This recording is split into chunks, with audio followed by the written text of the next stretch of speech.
และสรรเสริญฉันนั้นที่นี่สถานีวิทยุสาธารณะจังหวัดเชียงใหม่ FM 92.25 เมกะเฮิรตซ์คลื่นพัฒนาคุณภาพชีวิตวัดป่าแดงมหาวิหารอำเภอเมืองจังหวัดเชียงใหม่ต่อจากนี้ไปขอเชิญท่านรับฟังรายการร่มโพดำเนินรายการโดยพระครูโคสิทธิปริยัตยาภรณ์เจ้าคณะตำบลสุเทพเขตหนึ่งเจ้าอาวาสวัดป่าแดงมหาวิหารอำเภอเมืองจังหวัดเชียงใหม่จัดเสนอโดยกองทุนพระเจ้าติโลกราชกองทุนเพื่อการเผยแผ่ธรรมะและส่งเสริมการศึกษาของพระภิกษุสามเณรเด็กและเยาวชน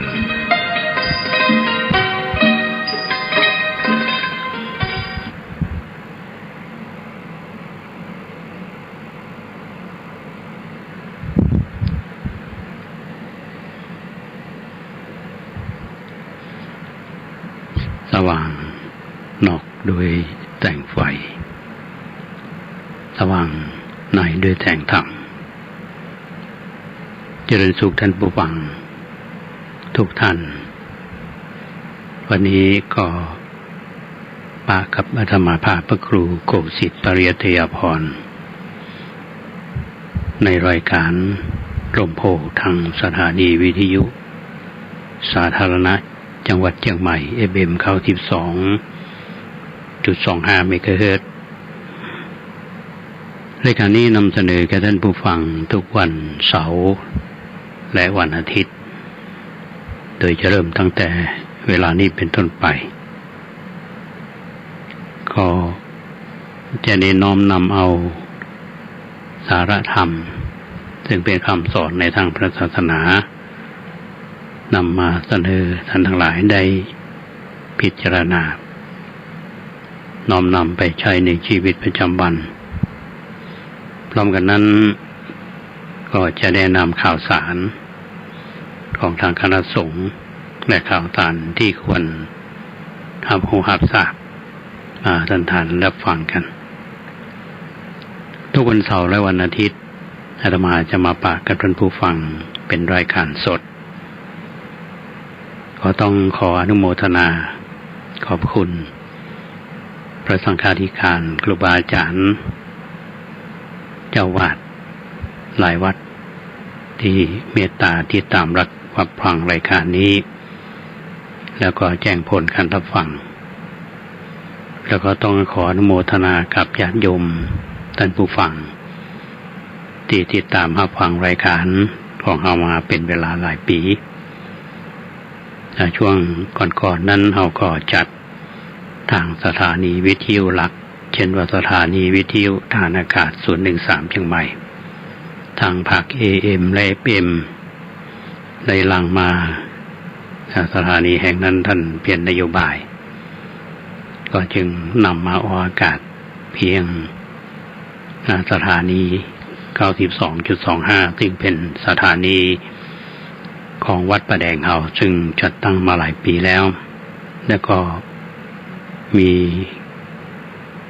ข่ายพันธมิตรโดยเฉพาะวิทยุ 104.50 เมกะเฮิรตซ์วัดผาหินโดยท่านผู้อำนวยการสถานีคือท่านพระครูสมุวิทยวัฒน์วรกิจโจท่านก็ได้เล็งสัญญาณคือกับเครือข่ายได้ฟังกันอันนี้ต้องขอบคุณเป็นอย่างยิ่งรายการร่มโพของเรานั้นเป็นรายการที่คือสาระก็เน้นในเรื่องของเนื้อหาทางศาสนาเป็นคำสอนก็ต้องขอบคุณหลายท่านที่ติดตามรับฟังรายการและขอประเมินรายการคือกำลังใจแก่ธรรมาภาพเป็นผู้ดำเนินรายการโดยเฉพาะท่านผู้ฟังที่ติดตามรับฟังคลื่นความถี่นี้ทางสถานีวิทยุหลายท่านก็เป็นห่วงกันว่าวิทยุชุมชนประเภทของสาธารณะจะมีอนาคตเป็นจะใดซึ่งทางกสทช.นั้นท่านก็มีประกาศก็มีกฎมีเกณฑ์ที่จะคือวิทยุ มีอยู่ในความควบคุมเพราะว่าจะเป็นสถานีวิทยุชุมชนภาคธุรกิจและภาคบริการสาธารณะอย่างขึ้นของตุเจ้าเฮาอย่าง104.5ก็ดี92.25เฮาก็ดีหรือแม้แต่คลื่น96ของวิทยุวัดพระธาตุเจ้าโดยสุเทพหรือวิทยุ106สถานีวิทยุมหาจุฬาอันนี้ก็เป็นวิทยุในเครือข่ายคือบริการสาธารณะก็ต้องปฏิบัติตามประกาศตามกฎตามเกณฑ์ของกสทช.อันนี้กำลังติดตามกันอยู่ว่าวิทยุของเราจะยังคงอยู่ที่500 วัตต์ไหมหรือว่าเสาอากาศยังคงอยู่60อยู่หรือเปล่าอันนี้ก็ติดตามกันต่อไปอย่างกระชั้นชิดอันนี้ก็บอกกับท่านผู้ฟังวันนี้เป็นวันที่ทุกท่านก็คงจะทำกิจกรรมกันโดยเฉพาะท่านที่ทำงานราชการวันนี้อาจจะอยู่บ้านเนาะอยู่กับครอบครัวเพราะเป็นวันหยุดหรือช่วงนี้ก็มีผู้ที่ได้มาท่องเที่ยวก็รู้สึกว่ามีหน้าตาขึ้นช่วงที่ผ่านมาตอนปีใหม่เชียงใหม่เฮาก็มีนักท่องเที่ยวเยอะทั้งไทยและต่างประเทศอันนี้ก็ต้องระวังสุขภาพวันนี้ตั้งแต่เช้าท่านผู้ฟังก็ไม่รายงานให้ฟังอย่างไรว่าวันนี้ไปไหนเพราะโยมหลายท่านก็บอกว่าอันตกลงหรือท่านอาจารย์หรือหลวงพ่อไม่จำเป็นเพราะต้องไปไหนเนอะเป็นห่วงนะวันนี้ได้รับอาราธนาไปเจริญพุทธมนต์ที่บ้านแม่สลาบอำเภอสาปีก็ไปทางวัดประแดดข้างซุปเปอร์ตังไปมาอำเภอพันธิก็ขึ้นใหม่ก็ด้วยเหตุที่จำเป็นในฐานะที่เป็นคนเมืองลี้เหมือนกันโยมเพิ่นมาเรียนหนังสือที่เชียงใหม่ทำงานแล้วก็แปลงบ้านใหม่วันก่อนก็มากับพ่อวันนี้ก็เป็นที่ดีใจได้ปะกันช่วงทำบุญเพราะว่าได้รู้จักมาคุ้นกันมาก่อนประกอบกับเฮาเป็นคนอำเภอลีเหมือนกันก็ต้องรับนิมนต์ก็ไปเจริญพุทธมนต์พร้อมกับพระวัดประแดงเฮาก็ญาติโยมจิตปะกันก็รู้สึกว่ามันอบอุ่นเพราะเป็นคนเมืองลีเหมือนกันก็เจริญพุทธมนต์แล้วก็เทศนาธรรมตามประเพณีบ่ว่าจะเป็นธรรมปรมีปัญจันทร์หรือธรรมมหาชัยมงคลขึ้นบ้านใหม่ตามที่พีดหอยเฮาปฏิบัติกันที่ชื่นใจก็คือว่ามีความตั้งใจและชื่นชมในความอุตสาหะวิริยะของเจ้าของบ้านอยู่บ้านนอกอยู่คนตูเมืองลี้แต่มาเรียนหนังสือแล้วก็ทำการทำงานแล้วก็ซื้อที่ดินซื้อบ้านทำบ้านอยู่ก็นี่ก็ดีใจก็คือได้อยู่บ้านอยู่จองมาด้วยความสงบแล้วก็มีความเจริญก้าวหน้าในการดำเนินชีวิตบ่ว่าจะเป็นพ่อบ่ว่าจะเป็นแม่บ่ว่าจะเป็นญาติเพิ่นเข้ามากันเสร็จจากไปสวดมนต์ที่บ้านแม่สลาด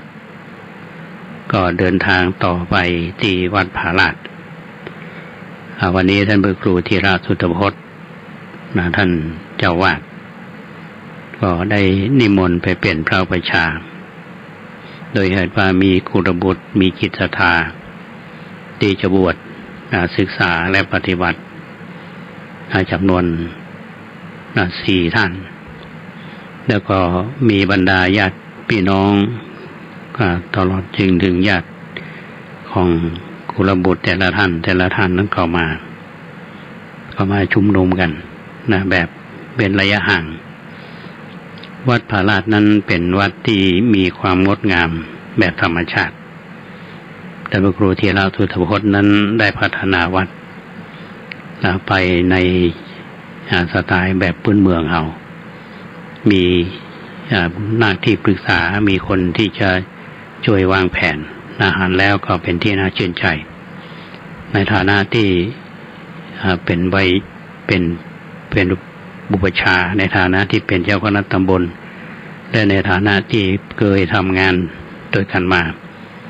ท่านพระครูธีระนั้นเป็นคนที่มีความตั้งใจในการทำงานและศึกษาท่านอยู่ศิษย์เก่าของมจร.วิทยาเขตเชียงใหม่เนี่ยก็ได้ทำงานตั้งแต่อามาภาพเป็นครูใหญ่โรงเรียนบาลีสาธิตตั้งแต่ปี 2533 ท่านก็ปฏิบัติศาสนกิจอยู่ตอนอาตมาเป็นครูใหญ่และท่านก็ทำงานที่มหาจุฬาก็เรียนต่อจนเป็นด็อกเตอร์ก็มีความก้าวหน้าและพัฒนาวัดตัวที่ดีใจนั่นคือว่าญาติโยมที่มาวันนี้มีความตั้งใจแล้วก็ได้ร่วมพิธีในการบวชมีผู้ที่เข้ามาบวชในวันนี้จำนวน4 ท่านมีท่านธีระปัญโยภิกขุเขมะปัญโยภิกขุและทิตะปัญโยภิกขุและโชติปัญโยภิกขุก็มีสิ่งที่น่าอนุโมทนางานก็เสร็จสับเรียบร้อยเมื่อเวลาประมาณสัก3 โมงก็มาพักผ่อนที่วัดอันนี้เป็นกิจกรรมที่ทำนะฮะอาตมาก็ได้กับญาติโยมก่อนที่จะมาได้ฮือปอนก็เรียกว่าสัมโมทนียคถาก็ชื่นชมในความมีน้ำใจมีเจตนาที่จะใช้เวลาคือเป็นประโยชน์ก็เข้ามาศึกษาและปฏิบัติธรรมถึงแม้เวลาประเมินอาจจะ2 อาทิตย์หรือ15 วันบางท่านก็อาจจะ1 เดือนตามความเหมาะสมอันนี้เป็นเรื่องที่ร่วมกิจกรรมก็เล่าสู่ท่านทั้งหลายได้ฟังกันพอหอมปากหอมคอนะครับแล้วก็ช่วงเวลาเดียวกันที่ออกไปจากวัดวันนี้เป็นวันที่8เนาะเดือนมกราคมเป็นวันเด็กแห่งชาติวันนี้ที่บนวัดประแดงเฮามีครูเบล่าได้ปลาละอ่อนพ่อแม่ปลาละอ่อนน้อยมาทำกิจกรรมหน้าองค์พระหันแล้วก็ชื่นอกชื่นใจอาตมาได้อยู่ห่วมเป็นกรรมเข้าไปเป็นกำลังใจสักคำก่อนเดินทางต่อส่วนลุ่มวัดเฮาก็ทางคณะกรรมการหมู่บ้านโดยมีผู้ใหญ่บ้านก็จัดกิจกรรมวันเด็กมากันพอหอมปากหอมคอพอพลิกมาจากต่างนอกไปกิจกรรมฉลองสถาญาติโยมพลิกมาปรากฏว่าเป่งลึง ก็ประมาณเที่ยง 1ปรากฏว่าก็เป็นที่เสียสอบเรียบร้อยกันหมดละตามที่เราได้ทราบว่ากิจกรรมทำพอหอมปากหอมคอมาได้จัดกิจกรรมเมื่อมีคนนักเพราะว่าทางสาธารณสุขเปิ่นก่อนเน้นย้ำนะอันนี้ก็ต้องขอบคุณผู้ใหญ่ใจดีทั้งหลายที่จัดกิจกรรมเพื่อละอ่อนเด็กๆนะอย่างน้อยก็ได้กินขนมห่วมกิจกรรมแล้วก็ได้สมุดดินสอไว้เขียนเนาะ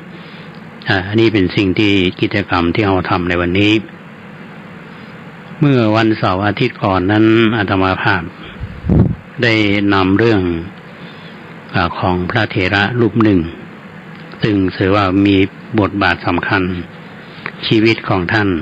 และบทบาทของท่านในสมัยนั้นเป็นสิ่งที่เราควรน่าศึกษาท่านรูปนั้นก็คือท่านพระอานนท์ที่เป็นพุทธอุปถากได้ทำหน้าที่ก็เล่าให้ท่านทั้งหลายได้ฟังกันถึงประวัติแล้วก็ถึงบุพกรรมและการทำหน้าที่ของท่านซึ่งได้รับการยกย่องจากองค์สมเด็จพระสัมมาสัมพุทธเจ้าว่าท่านเป็นผู้ที่ก็เรียกว่าเป็นพหูสูตรคำว่าพหูสูตรนี่ก็คือผู้ได้เรียนมากได้มีความทรงจำที่ดี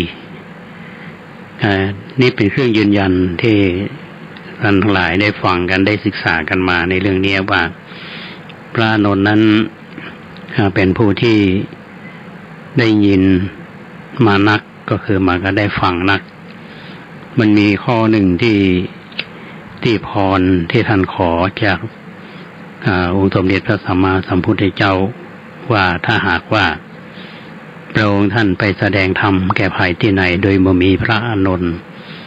อยู่ในที่นั้นนี่ท่านปิกมาก็ต้องมาแสดงธรรมเพื่อท่านฟังก็เพื่อป้องกันว่าในอนาคตเนี่ยจะมีคนมาถามว่าเรื่องนี้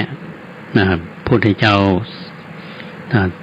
เทศนาธรรมให้ภัยฟังที่ไหนเมนิหาว่าจะใด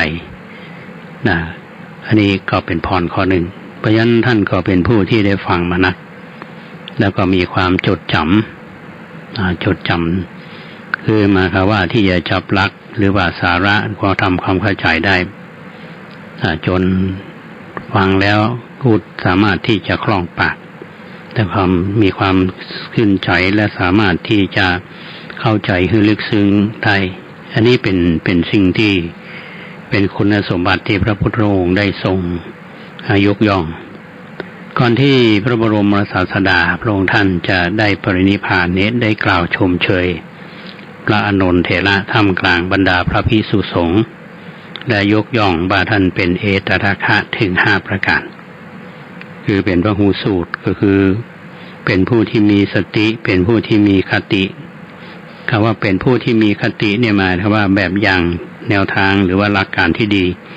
จะเป็นผู้ที่มีทิฏฐิในที่นี้หมายถึงความเพียรและปัญญาแต่ที่สำคัญนั้นก็คือเป็นพุทธอุปถากการได้รับตำแหน่งพุทธอุปถากนั้นเป็นการตั้ง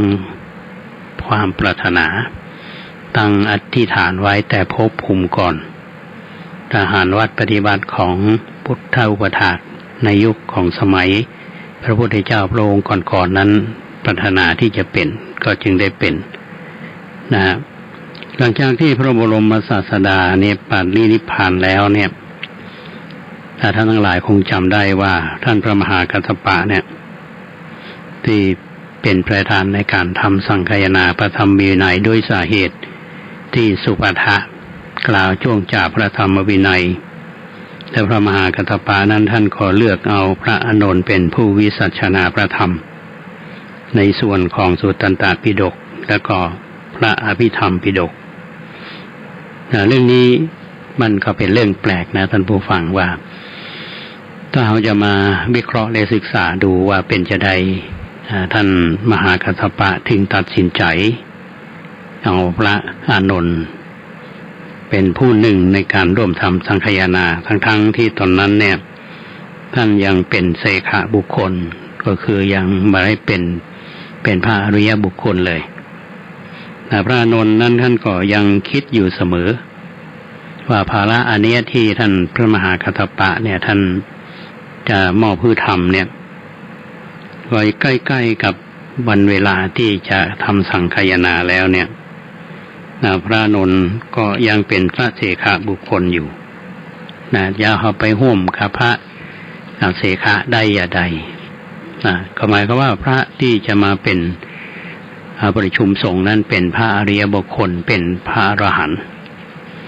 พระอานนท์นี้ก็จึงได้บำเพ็ญเพียรเวลาในคืนนั้นท่านก็ใจความอุตสาหะความภาคเพียรตลอดคืนท่านก็เดินจงกรมอยู่จนล่วงของมัชฌิมยาม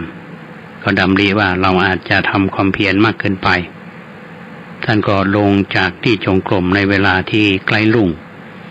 ก็เข้าไปสู่ที่พำนัก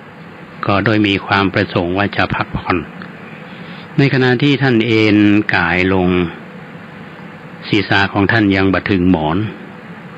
เท้าทั้งสองเพียงพ้นจากพื้นในระหว่างนั้นจิตของท่านก็ได้พ้นจากอาสวะทั้งหลายพระอานนท์ก็บรรลุอรหัตผลพร้อมด้วยอภิญญา6และก็ปฏิสัมภิทา4ในเจ้าของวันประชุมสังฆายนาซึ่งในขณะนั้นท่านมีอายุ80 ปีท่านผู้ฟัง ก็นับได้ว่าเป็นพระอรหันต์ความเป็นพระอรหันต์ของพระอานนท์เนี่ยก็เว้นจากการอิริยาบถทั้งสี่อันนี้เป็นเรื่องที่เราคนจะสนใจและคือความสำคัญมีท่านผู้รู้หลายๆท่านที่ได้กล่าวถึงพระอานนท์ด้วยความชื่นชมว่าหมู่เฮาที่ได้ศึกษาพระไตรปิฎกในยุคหลังๆก็ดีบ่ว่าในภาษาไหนนะเพราะว่าจะเป็นภาษาไทยที่เราศึกษากันอยู่หรือว่าเป็นภาษาอังกฤษก็ดีหรือภาษาอื่นๆเนี่ยว่าเราควรจะได้ขอบคุณบุคคลท่านหนึ่งก็คือท่านพระอานนท์พระอานนท์ทำหน้าที่วิสัชนาพระธรรมก็หมายถึงว่าเป็นเรื่องของพระสุตตันตปิฎกนี่เป็นการบันทึกการแสดงธรรมของพระพุทธเจ้าผู้ที่ได้บันทึกข้อมูลมีมันสมองเป็นเลิศนี่คือท่านพระอานนท์เราจะได้ยินเวลาตุเจ้าสวดเอวเมสุตังหรือว่าเราไปเรียนสูตรใดสูตรหนึ่งในพระไตรปิฎกเนี่ยเพิ่นจะขึ้นต้นว่าเอวเมสุตังเอกังสมยังภควาสาวัตถียังนี่แต่พอสวดมนต์ก็จะได้ยินแล้วก็จะอ่านข้อความนี้คำว่าเอวเมสุตังเนี่ยนะหมายความว่าข้าพเจ้าได้สดับมาอย่างนี้ได้ฟังมาอย่างนี้ก็คือความจำของพระอานนท์คำสอน 84,000 พระธรรมขันธ์เนี่ยในจำนวนนั้นคือสุตตันตปิฎกและพระอภิธรรมเนี่ยเป็นมันสมองของท่านพระอานนท์อันนี้เป็นสิ่งที่เราก็ชื่นชมกันอยู่เหมือนกับท่านนักวิชาการท่านได้พูดถึงในเรื่องนี้อันนี้เป็นเรื่องที่เราจำกันนี่คนที่มีอายุนักได้ทำงานมานักอย่างเราจะศึกษามาจากพระมหาเถระนี่ที่ในครั้งพุทธกาลเนี่ยถึงแม้ว่าท่านจะมีอายุยืนบางท่านก็120 ปีที่เรามาอวยพรกันที่ว่าอายุ100 เลยแหละประเดี๋ยวนี้เขาบอกก็ได้กันอายุยืน ยืนแล้วมานอนติดเตียงเนาะนอนแจขี้แจเหี่ยวขออภัยนะครับก็ลำบากนะทีนี้พระอานนท์นั้นเป็นผู้ที่มีร่างกายแข็งแรงอยู่แล้วก็ผ่านไปเราบรรดาผู้คนที่ผ่านในการบริการของท่านพระอานนท์ก็ได้เป็นพระอริยบุคคลแม้แต่พระราชามหากษัตริย์ก็มีโอกาสเข้าเฝ้าพระองค์สมเด็จพระสัมมาสัมพุทธเจ้าพระอานนท์ก็ได้คิดว่าสมควรแก่เวลา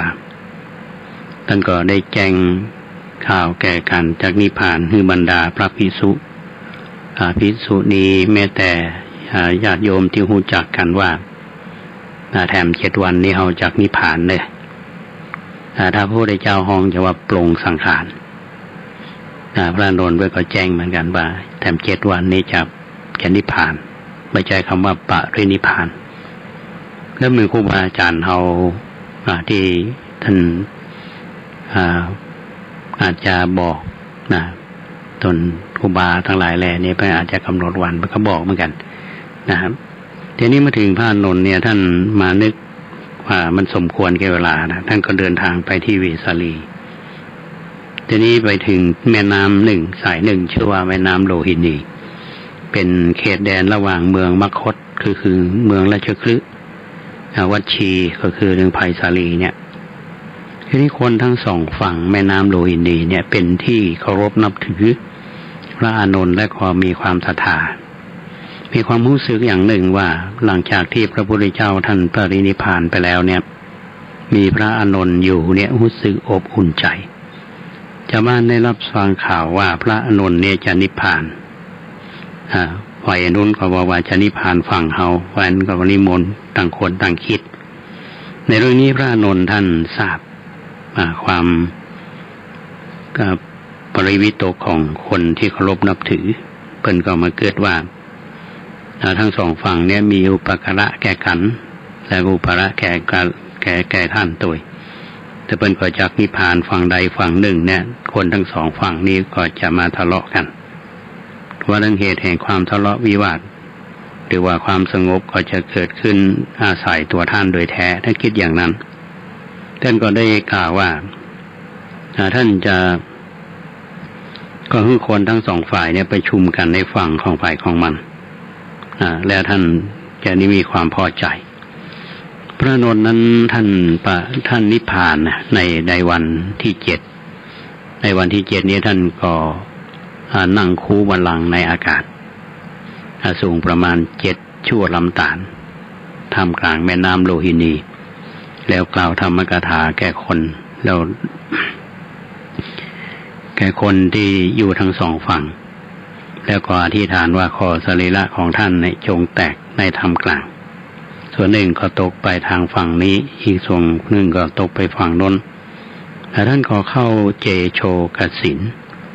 ธรรมาบัติเปลวไฟตั้งขึ้นแล้วเผาไหม้สรีระของท่านหมดสรีระของท่านก็แตกในธรรมกลางส่วนหนึ่งก็ตกทางฝั่งโน้นอีกส่วนหนึ่งก็ตกทางฝั่งนี้ท่านผู้ฟังลองนึกดูคนทั้งสองฝั่งเนี่ยเห็นเหตุการณ์อันเดียวกันต่อหน้าต่อตากันบางคนก็ส่วนใหญ่เนี่ยก็ร้องไห้ร้องห่มคร่ำครวญปันหนึ่งเพิ่นบอกว่าปันหนึ่งเหมือนกับแผ่นดินเนี่ยจะสุดนี่แสดงว่าคนนี้มีความฮักมีความเคารพในพระอานนท์มากเมื่อเพิ่นบอกว่าเสียงไห้เนี่ยเหมือนกับเสียงวันที่พระพุทธพระเจ้าของเฮาปรินิพพานคนประชาชนเนี่ยมีความฮักในตัวท่านมากเพิ่นก็มีความเกิดอย่างเทระมาอุปจเกว่าพระนนท์อยู่ก็เหมือนพระบรมศาสดาอยู่ก็ยังมีความอุ่นใจได้เสียพระนนท์ไปก็คือท่านนิพพานไปตามประวัตินี้เพิ่นบอกว่าพระนนท์นี่มีอายุ100 ศาวท่านนิพพานแล้วหลังจากท่านนิพพานแล้วอาทิของท่านเนี่ยกษัตริย์แห่งโกริยานครเมืองและกบิลพัสก็สร้างมหาเจดีย์บรรจุอาทิของท่านหน้าทั้งสองฝั่งอันนี้เป็นเรื่องราวของพระอานนท์ท่านผู้ฟังจะมีเรื่องราวที่ควรที่จะฟังเพื่อที่จะแทรกให้ท่านผู้ฟังได้รับทราบว่าพระอานนท์เนี่ยมีบทบาทอันหนึ่งอาตมาลืมเล่าไปวันก่อนเนี่ยว่าก่อนที่พระพุทธองค์จะปรินิพพานเนี่ยอันนี้กราบทูลถามว่าปัญหาของท่านชันนะซึ่งเป็นคนหัวดื้อเป็นคนหัวแข็งไปอยู่ในโอวาทภัยทั้งสิ้นหัวหิ้งไห้ก็เป็นละอ่อนเส้นใหญ่นั่นผู้ฟังนายชันนะที่ห้อยหางมากันทกะไปตอนที่พระองค์ท่านได้ออกบวชถึงแม้ไปบวชเป็นทุเจ้าแล้วเนี่ยก็บ่ฟังไปพระพุทธองค์ก็คือแนวปฏิบัติแก่ท่านพระอานนท์ว่าหลังจากที่ตถาคตปรินิพพานแล้วเนี่ยชันนะก็จะได้ยินยอมพระอานนท์ก็เดินทางไปพบชันนะมีการลงพรหมทานลงพรหมทานนี่ก็คือมาต้องอู้เนาะทุเจ้าบอกว่าทุเจ้าที่เป็นพระเสขะอาเสขะมาต้องไปอู้ไปจากับพระชนะว่ามีไผอู้ไผจาเนี่ยมันอึดอัดนะเดินผู้ฟังก็ต้องปรับตัวก็ปิกมาอยู่ในโอวาทแล้วก็ปฏิบัติในที่สุดท่านก็ได้เป็นพระอรหันต์ในทางพระพุทธศาสนาอยู่อันนี้ก็เป็นตัวอย่างนะจะมองว่ามีเฮาจะอู้กันว่าเด็กเส้นเนี่ยเส้นใหญ่ มันมีมาตั้งแต่กลางพุทธกาลละแต่ว่าวิธีการที่จะสอนเขาเนี่ยถึงแม้ในยุคของพระพุทธเจ้าเนี่ยสามารถที่จะไปสั่งไปสอนไปเชื่อแต่วันเวลาเนี่ยทำให้เขาต้องฟังแล้วก็บาสายเกินไปนะวันนี้เล่าเรื่องของพระอานนท์ท่านทั้งหลายได้ฟังถ้าเราอ่านพระสูตรเนาะหลายๆสูตรนี้จะได้ปะว่าพระอานนท์มีบทบาทสำคัญมาก อาตมาก็นำมาเล่าเพียงแต่ส่วนหนึ่งเท่านั้นก็เล่ามาหลายเสาละแล้วจะเป็นสองติดละท่านผู้ฟังแล้วก็คงจะได้รับฟังก็คิดไปตัวเนาะคือว่าอยากจะเอาเรื่องอื่นๆเขาฟังแล้วเขาเครียดเนาะฟังแล้วสบายเอาเรื่องที่ถึงแม้ว่าจะล่วงมาในอดีตแต่ว่าถ้าเรามีวิธีคิดเนี่ยเราจะมักจะได้อย่างดีๆจากสิ่งเหล่านี้ปกติครึ่งรายการนี่จะพักท่านผู้ฟังอันนี้เราต้องมีผู้ที่เข้ามาชมรายการเนี่ยอาจารย์เติมศักดิ์ทองอินเนาะเพิ่นอยู่กรุงเทพเป็นอาจารย์อยู่ที่มหาวิทยาลัยมหาจุฬาลงกรณราชวิทยาลัยเมื่อหันเจออาจารย์เพิ่นนึกท่านเมื่อใดเนี่ยคิดถึงบุญคุณที่ท่านมีต่อเรามาตอนที่อยู่อินเดียนะท่านมีบุญคุณต่อเรามามากทั้งที่อยู่ในอินเดียถึงแม้อยู่ทำงานที่มหาจุฬาเนี่ยในช่วงที่อาตมายังเป็นผู้บริหารของมหาจุฬาแล้วก็ให้ติดตามลำตัวกันอยู่แต่หลังนี้ก็ได้ปะกันทางสื่อสารตอนนี้พักก่อนท่านผู้ฟังเนาะจะกำปิกปะกัน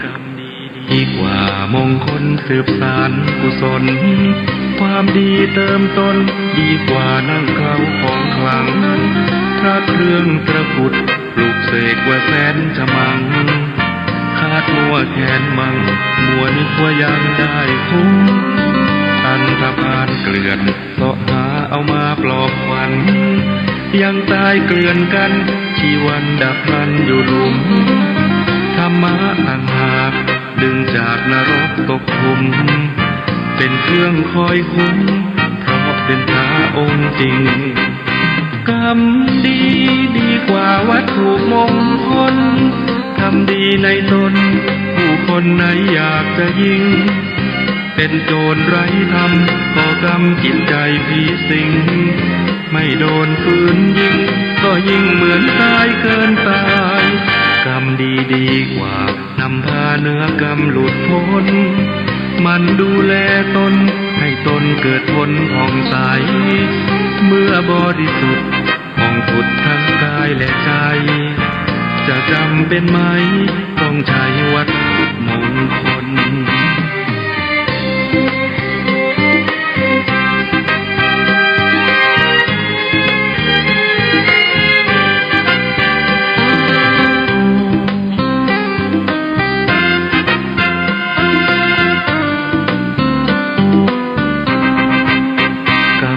ดีกว่ามงคลสืบสานกุศลความดีเติมตน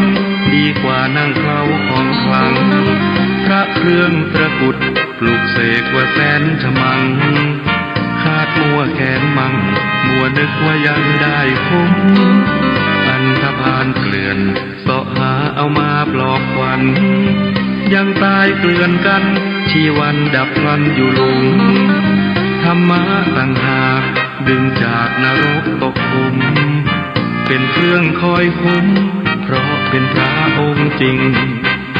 กรรมดีกว่าวัตถุมงคลทำดีในตนผู้คนไหนอยากจะยิ่งเป็นโจรไร้ธรรมก่อกรรมจิตใจผีสิงไม่โดนปืนยิงก็ยิ่งเหมือนตายเกินตายกรรมดีกว่านำพาเนื้อกรรมหลุดพ้นมันดูแลตนให้ตนเกิดผลผ่องใสเมื่อบริสุทธิ์ผ่องผุดทั้งกายและใจจะจำเป็นไหมต้องใช้วัตถุมงคล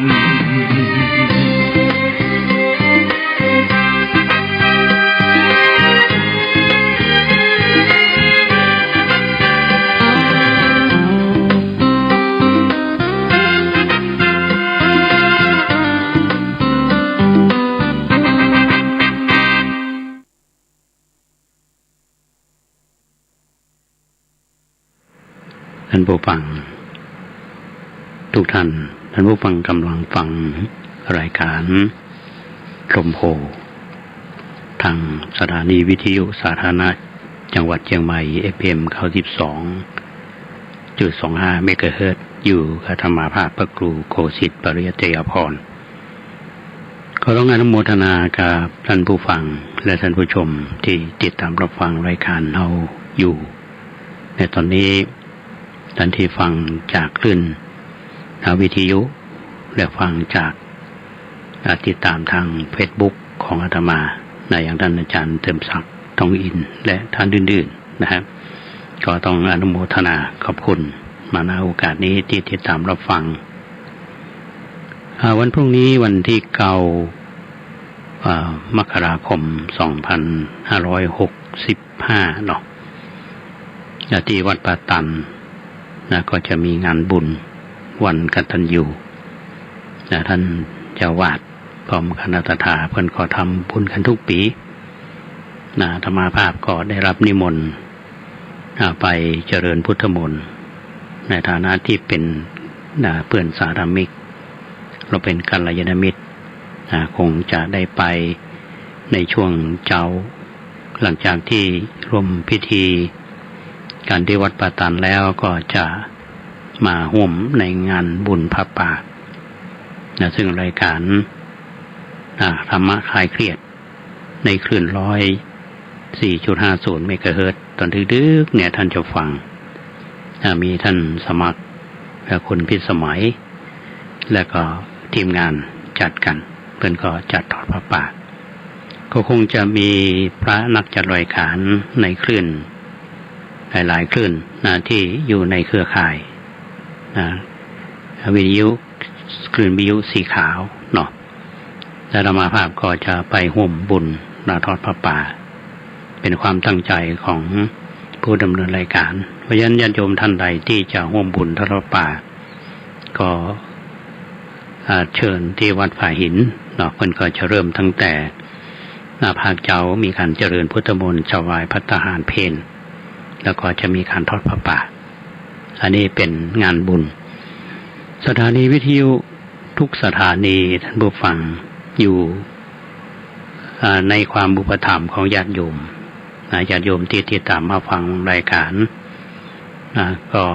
อย่างที่ทางว่ามาถ้าคลื่นวิทยุของทุกเจ้าเฮาบ่ออกเนี่ยก็ยังง่อมนะแกเนาะเพราะฉะนั้นก็มาช่วยสนับสนุนและให้กำลังใจกันเป็นงานพระป่าช่วงก่อนเนี่ยธรรมาภาพก็จะนำเรื่องราวของเกี่ยวกับพิธีกรรมเนี่ยก็ต้องขอบคุณท่านพระครูอดุลศิลกิจนะแต่ว่าไปนี้ท่านพระครูอดุลนี่เป็นผู้ที่มีความเชี่ยวชาญด้านพิธีกรรมมีข้อมูลหนังสือหลายๆแห่งที่เป็นความรู้อาตมาก็นำมาเล่าในรายการอย่างวันนี้ก็เช่นเดียวกันมันมีคำถามว่าเป็นจะใดคนล้านนาเฮาเนี่ยเมื่อนำศพไปเผาจึงมีถุงใส่ห่อเข้าไปตุยหลายท่านก็คงจะหันเพิ่นก็บอกว่าในวันที่เอาศพไปเผาเนี่ยลูกหลานก็จะจัดข้าวห่อหน่อน้อยๆเนี่ยพร้อมกับข้าวหมากปูมุลีเงินเล็กๆน้อยๆใส่ถุงไปก็ใส่ผ้าขาวบางแห่งก็เลือดดอกไม้ที่ตัดจากกระดาษเงินกระดาษทองเพื่อให้มันสวยงามในสมัยโบราณนี่คงจะมีใจประจำตัวของผู้ตายซึ่งคนแต่ก่อนเนี่ยบอกว่าไม่ยิงบอกว่าประจายก็จะมีถุงประจำในการเดินทางจะถุงใส่ข้าวถุงใส่ของกินทั้งบอกว่าหมากบุหรี่มีดีมีดน้อยๆก็มีนะก็ด้วยเหตุผลว่าการเดินทางก็เตรียมถุงไว้ในระหว่างทางทุกคนเขามีถุงประจำกายแต่ว่าที่ไหนนะจะเป็นคนเมืองก็ดีจะเป็นคนลื้อเถินคนเขินดาว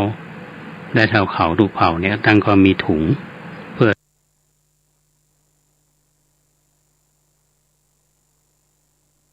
ใส่ของคนปัจจุบันก็มีกระเป๋าถือเนาะนะ แต่นี้การเตรียมห่อเข้าไปแล้วเนี่ยลูกหลานหรือว่าคนใดคนหนึ่งก็นำไปวางไว้ที่หีบศพที่ก็บอกคนตายว่าอันนี้ห่อเข้าจะกินระหว่างเดินทางเด้ออย่าไปแวะที่ไหนคือตั้งใจเดินทางไปทางดีถึงแม่น้ำใหญ่ก็ข้ามมาได้เงินมีอยู่ในถุงจ้างคนเขาข้ามได้เดี๋ยวเขาวางคือเป็นสื่อสารกับคนตายทั้งระวังมีความเชื่อทีนี้เราจะหันได้ว่าเข้าห่อเนี่ยเป็นเปรียบเทียบเหมือนกับคนเฮาเนี่ยเดินทางสมัยก่อนนี้ต้องเตรียมเสบียงกลางเนาะมีในธรรมพื้นเมืองเขาก็เคยได้ยินนะในธรรมนิพพานสูตรเปิ่นใจคำภาษาบาลีว่าป่าไทยยังหรือบางแห่งเขาว่าป่าไทยยะในธรรมเปิ้นก็ได้กล่าวไว้เปรียบเทียบท่านพระครูอดุลเปิ้นก็คัดลอกออกมาเลยเพื่อนยืนยันเปิ้นว่าในธรรมเปิ้นว่าภิกขเวดูลาภิกขุทั้งหลายกูตถาคตะตรัสรู้แล้วก็นำมาลัยทานกถาเตียนย่อมเพียบไว้หรือว่าท่านทั้งหลายได้รับฟังแล้วเนี่ยก็เป็นข้อเล่าเนี่ยมีเมืองที่สุขเกษมเป็นข้อเล่าไปแล้วก็ในตอนท้ายเนี่ยเพิ่นก็บอกว่าข้าวห่อทั้งหลายเนี่ยก็เป็นของเงินคำอันกูตถาคตกล่าวนี้คือเอาไปนั่นบ่ใช่เข้าของแต่นะคือหากได้อานิสงส์ส่วนบุญตามอันชอบประกอบไปด้วยศีลตามภาวนากรรมแล้วเอาแก้วทั้งสามเป็นที่จังผู้บ่เอาแก้วทั้งสามเป็นที่เพิ่งอาศัยก็บ่อาจข้ามต่างกายยานกว้างคือบ่อาจข้ามวัฏสงสารนั่นแหละก็หมายความว่าเข้าในที่นี้นะมันเหมือนกับว่ามันเป็นสื่อเนาะท่านผู้ฟังวิธีคิดเนี่ยที่จริงมันเป็นปริศนาเขาพูดถึงเข้าห่อผลในชีวิตประจำวันคนคงรู้จักห่อเข้าเนาะทำไมก่อนประเดี๋ยวให้เป็นข้าวกล่องเนาะเขายังมาหันไผ่อันเอาข้าวกล่องใส่ถุงแล้วนี้ก็ไปงานศพก็ถ้าจะมามีท่านผู้ฟังนะตอนนี้อาตมาว่ารูปแบบมันเปลี่ยนไปเนาะงานศพเนี่ยคือประเดี๋ยวนี้ศพอยู่วัดเป็นของบางสกุลที่วัดไปประจานี่ไปเฉพาะลูกหลานหรือว่าตั้งที่บ้านเนี่ยนิมนต์ทุกเจ้าไปทำพิธีก็บางสกุลอย่างในเสร็จสับเรียบร้อยก็เฉพาะลูกหลานเนี่ยนิวนอร์มอนเนี่ยนะทีนี้มันเป็นเรื่องที่เราควรคิดนะว่าการที่เอาห่อข้าวใส่ถุงเนี่ยเป็นเครื่องเตือนใจแกผู้ที่ได้หันว่าแม้ลูกหลานเนี่ยจะฮักมากตับปันใดเนี่ยช่วยกันห่อเข้าคือกี่ห่อก็ตามถ้าเราเป็นมิจฉาทิฏฐิคือมีความเห็นผิดเนาะบ่ฮู้จักบาปบุญคุณโทษบ่ฮู้จักแก้วทั้งสามคือพระรัตนตรัยบ่เคยทำบุญกิริยาวัตถุก็คือเกิดแก่ตนคือบ่มีทานศีลภาวนาก็เหมือนนึงว่าเฮาบ่ได้มีเสบียงสำหรับเดินทางอยู่ป่าไทยยังเสบียงที่จะเดินทางของเฮานั้นต้องขวนขวายทำเองตอนที่ยังมีชีวิตอยู่นี่ปัญหาข้อนี้เป็นประเด็นสำคัญเหมือนกันท่านผู้ฟังนะที่ว่าเพื่อนเอาถุงห่อข้าวใส่ถุงเนาะแล้วไปประจาเนี่ยเขาอยากได้ว่าคนสมัยโบราณเนี่ยเพิ่นมีวิธีคิดที่แยบยลนะอาตมายังยืนยันครับว่าภูมิปัญญาเนี่ยคนพวกนี้เพิ่นไม่ได้เรียนหนังสือเนาะแต่เพิ่นอยู่กับธรรมชาติใกล้ชิดธรรมชาติเพราะฉะนั้นสื่อที่สามารถจะสื่อกับคนได้ในยุคนั้นเนี่ยก็สื่อธรรมชาติง่ายๆเป็นหูกัน เมื่อสมัยนี้เรามีระบบการศึกษาทั้งในระบบนอกระบบแล้วก็มีแบ่งกันระดับนี้เป็นปริญญาตรีปริญญาโทปริญญาเอกเนี่ยมีวิชาเอกเชี่ยวชาญด้านนั้นด้านนี้แล้วเขาก็จะมองกันว่าผู้ที่ได้รับการศึกษาเนี่ยในมหาวิทยาลัยมักจะดูถูกคนที่อาจจะอยู่ประถมอยู่มัธยมความรู้แค่หางอึ่งอะไรประมาณนั้นจะมีคำว่าบูลลี่ที่เขาอู้กันถึงวันนี้นะครับดูถูกกันมามีการศึกษาสังคมจะเป็นอย่างนี้ทุกวันนะครับแล้วคนรุ่นใหม่เนี่ยก็เรียนเอามีสื่อเทคโนโลยีที่จะสอนอย่างถึงวันเนี้ยจะเรียนออนไลน์ก็ดีเนี่ยแต่คือคนเฒ่ามาเรียนออนไลน์อย่างเฮาก็บ่ได้ละยุคนี้นะครับรอนตัวน้อยๆนี่ก็ต้องเรียนออนไลน์มีคนอู้กันวันนี้ไปนั่งในรถเพราะว่าละอ่อนยุคนี้นี่วันนี้เขียนหนังสือจิ้มใช้มือเป็นส่วนใหญ่ก็ใช้มือถือป้องตีเรียนออนไลน์กับครูเนี่ยอันนี้คือรูปแบบเปลี่ยนแต่ว่าถ้ามายังคิดอยู่ว่าคนสมัยก่อนนี้เพิ่นมีวิธีคิดอันแยบยลแต่ว่ายุคเฮาเนี่ยเฮาก็ต้องมีวิธีคิดตัวเพิ่นอย่างในกรณีเข้าห่อเนี่ยท่านผู้ฟังอย่างในธรรมที่ยกตัวอย่างมาบางประเด็นที่ว่าในป่าไทยยังเนี่ยหมายถึงเข้าห่อก็หันมาเข้าห่อที่หันในชีวิตประจำวันเนี่ยถึงแม้ว่าเอาจะห่อไปเราเข้าไปฮื้อแล้วคนที่ตายก็สามารถกินได้เข้าห่อในที่นี้ในทางศาสนาเปิ้นหมายถึงทานศีลภาวนาส่วนใหญ่นี่เอาฮื้อทานกันฮื้อทานศีลบ่ให้รักษาภาวนามันก็บ่เกิดเนี่ยเปิ้นบ่แปลกเลยคนที่มีเงินอยู่ล้นฟ้ามีทรัพย์สินเงินทองมากมายบางคนตายละเข้าละของตายละสมบัติแต่ว่าบุญบ่ค่อยทำคือทานศีลบ่รักษาวันก่อนนี้อู้กับโยมท่านหนึ่งเพิ่นบอกเพิ่นมาทำบุญเพราะว่าในยุคนี้เราต้องรักษาศีล5ให้บริสุทธิ์บริบูรณ์เพิ่นว่าคนที่จะเกิดได้นี่คือคนที่มีประสบการณ์แห่งชีวิตคือมาผ่านร้อนผ่านหนาวมานักผ่านทั้งความสมหวังและผิดหวังแต่ในที่สุดนั้นก็จะต้องหันสัจธรรมที่เกิดขึ้นกับตัวเฮาอย่างวันนี้อาตมาภาพไปเป็นพระอุปัชฌาย์ที่วัดผาลาดช่วงที่พักหมายว่าหลังจากฮื้อปอนอย่างเรียบร้อยมีโยมกลุ่มหนึ่งประมาณ3 คนเพิ่นก็เดินทางมาจากกรุงเทพเพิ่นก็เข้ามาสนทนาตัวนะมีอันหนึ่งท่านก็บอกว่ามันเป็นสัจธรรมนะหลวงพ่อคนเฮา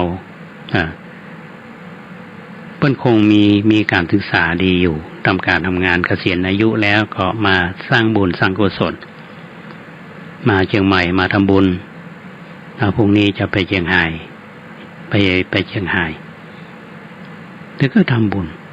เพราะฉะนั้นการฮื้อทานทำบุญเนาะแล้วก็ต้องรักษาศีลที่รักษาเนี่ยไม่จำเป็นจะต้องใช้เงินหรอกถ้าภาวนาอย่างภาวนาที่เขาทำกันอย่างครูบาอาจารย์เพิ่นภาวนามันจึงครบกระบวนการทั้งฮื้อทานรักษาศีลและเจริญภาวนาเพราะนั้นสรุปก็คือคำว่าป่าไทยยังเข้าห่อในที่นี้หมายถึงการฮื้อทานรักษาศีลเจริญภาวนาถ้ามาสังเกตดูว่าธรรมที่เทศแต่ละผูกนี่นะเพิ่นจะลงท้ายเนี่ยอันนี้คือหลักที่พระพุทธเจ้าท่านสอนเอาไว้ก็คือบุญกิริยาวัตถุ3 อย่างทานละไมบุญสำเร็จด้วยการฮื้อทานศีลละไมบุญสำเร็จด้วยการรักษาศีลภาวนาไมบุญสำเร็จด้วยการเจริญภาวนามันต้องครบกระบวนการแต่ทุกวันนี้ที่มีปัญหามันขาดตกบกพร่องไปกันใดเพราะฉะนั้นวันนี้ก็น คำถามที่นำมาฝากท่านทั้งหลายในประเด็นที่ว่าเวลาเอานำศพไปเนี่ยมีถุงห่อเข้าใส่ไปตุยแต่แม้เอาไปคือคนตายก็ไม่ได้กินแต่ถ้ามองลึกๆไปมันเป็นปริศนาคำสอนปาทายังในที่นี้หมายถึงข้าวห่อที่ถือบุญกิริยาวัตถุ3อย่างเป็นวิธีการทำบุญของทางพระพุทธศาสนาก็นำมาเรามาให้ท่านหลายมาบอกมากล่าวกันก็ต้องขอบคุณข้อมูลจากหนังสือที่ท่านพระครูวดุลศิลกิจท่านได้เขียนเอาไว้อาตมาก็นำมาถ่ายทอดให้ท่านทั้งหลายได้ฟังกันเป็นบุญเป็นกุศลทำทอดหนึ่งทีนี้ประเด็นมาหนึ่งที่ท่านผู้ฟังโยมเพิ่นก็มาทำบุญมาถามเกี่ยวกับเรื่องการพัฒนาวัดอย่างเมื่อวันก่อนนี้คุณสุนีโชคลำมากับหลานน้อยมาทำบุญบอกว่าแม่เชยอุดมเพิ่นฝากปัจจัยมาทำบุญบูรณะบันไดนาคแล้วก็สร้างกำแพงเป็นจำนวนเงิน 2,000 บาทเท่าที่ทราบตอนนี้แม่เชยอุดมเนี่ยก็นอนติดเตียงอยู่ก็นึกถึงการสร้างบุญสร้างกุศลเมื่อวันที่1 มกราคมที่ผ่านมาเนี่ยวันขึ้นปีใหม่เป็นวันเกิดเพิ่นเพราะฉะนั้นก็ขอให้แม่เชยอุดมได้ส่วนบุญเนาะที่ลูกหลานได้นำพามาในช่วงที่ผ่านมานะแม่ก็ทำบุญอยู่แล้วขอให้เป็นบุญกินบุญทานเพื่อได้รับสิ่งที่งดงามที่ทำอยู่ก็ต้องขออนุโมทนามาในโอกาสนี้สำหรับงานบูรณะบันไดนาคท่านผู้ฟังก็ดังที่อาตมาได้กล่าวเมื่อวันที่25นั้นมีการตรวจรับงานเรียบร้อยส่งมอบงานเรียบร้อยงานที่ค้างอยู่นั่นก็คือการสร้างกำแพงนี้อาตมาดีใจอย่างหนึ่งโยมมาทำบุญเนี่ยโยมก็ชมว่ากำแพงวัดประแดงนี่บ่เหมือนที่อื่นเนาะเป็นจะได้โยมเพิ่นบอกว่างามดีความดีทุกอย่างเนี่ยต้องยกคือผู้ออกแบบนะครับคณะวิศวกรรมศาสตร์และคณะสถาปัตยกรรมศาสตร์มหาวิทยาลัยเชียงใหม่มีทีมงานเพื่อนออกแบบได้คนสร้างสรรค์งานนั้นก็ต้องยกคือช่างคุณสมนึกบินรัตน์พร้อมทีมงานได้ทำมาก็เป็นเวลาหลายเดือนนั่นเนาะก็ตั้งแต่วันที่14 ตุลาคมตอนนี้งานช่วงที่1ก็เสร็จไปกับสัก 90% ไว้เลยเนาะแต่ว่าเต็ม 100% นี่ก็คือว่ายังมีไฟคือแต่ละช่องเนี่ย74ช่องเนี่ยช่อง2 เมตรครึ่งเนี่ยมันจะมีไฟโคมไฟอยู่เพราะฉะนั้นทั้งหมดโคมไฟเนี่ยจะมีอยู่74ดวงก็ช่างก็จะได้ทำในส่วนของกำแพงนี่ช่วงที่2เนี่ยก็ทำได้อยู่ประมาณ20 ปลายนะท่านผู้ฟังก็ยังบอกครบที่37เด้อก็ตอนแรกอาตมาก็คิดว่าภายในเดือนมกราเนี่ยน่าจะเสร็จนะน่าจะเสร็จช่างเพื่อนเขาเร่งงานเต็มที่เหมือนกันเพราะเป็นงานที่ละเอียดถ้าเดือนนี้บ่เสร็จก็ต้องเดือนหน้าเนาะมันนี้เดี๋ยวมันเดือนหน้าก็จะนี้ อันนี้ก็ต้องขอบคุณทีมงานของช่างสมนึกบินรัตน์แล้วขออนุโมทนาบุญกับพี่น้องท่านผู้ฟังทุกท่านที่สอบถามมาหรือห่วมบุญมาอย่างแม่เชยอุดมเป็นต้นนี่นะ ก็มีหลายท่านที่ติดตามรับฟังรายการนี้อยากจะมีส่วนร่วมมีส่วนร่วมก็ต้องขออนุโมทนาบางส่วนอย่างโคมไฟเนี่ยรอความชัดเจนน้อยแต่ว่ามันจะมีคือโคมนี้มันจะทำด้วยไม้สักเนาะแล้วจะมีหลอดไฟข้างในแถมคำตอนนี้ช่างเพื่อนเขากำลังจะติดกระจกอยู่นะประสานกับช่างเพื่อนเลยส่วนหนึ่งละนะก็คิดว่าคงจะเมื่อกี้วันน่าจะเสร็จดูนะสำหรับท่านผู้ฟังท่านใดที่จะร่วมบุญเนาะร่วมบุญก็ยังเปิดโอกาสให้ท่านทั้งหลายได้ทำนะอาตมาถือว่าสิ่งที่เขาทำคนเดียวบ่ได้ท่านผู้ฟังก็มีหนึ่งบางทีเขาคิดแล้วก็นำไปสู่การออกแบบนี้ก็นำมาสู่การสร้างส่วนหนึ่งก็คือปัจจัยที่เขาใช้มันก็จำเป็นที่จะสร้างสรรค์การที่ญาติโยมจะได้ปัจจัยมานี้อาตมาก็หันว่าเงินทุกบาททุกสตางค์ที่ญาติโยมทำมันด้วยหยาดเหงื่อแรงงานกว่าจะได้แล้วถ้าเมื่อท่านสละสิ่งเหล่านี้มาทำอาตมาในฐานะที่รับผิดชอบอยู่ก็ดำเนินการไปคือเป็นไปตามที่เจ้าภาพต้องการคือดีที่สุดคือใกล้เคียงที่สุดนะอันนี้ก็ต้องขอบคุณและอนุโมทนา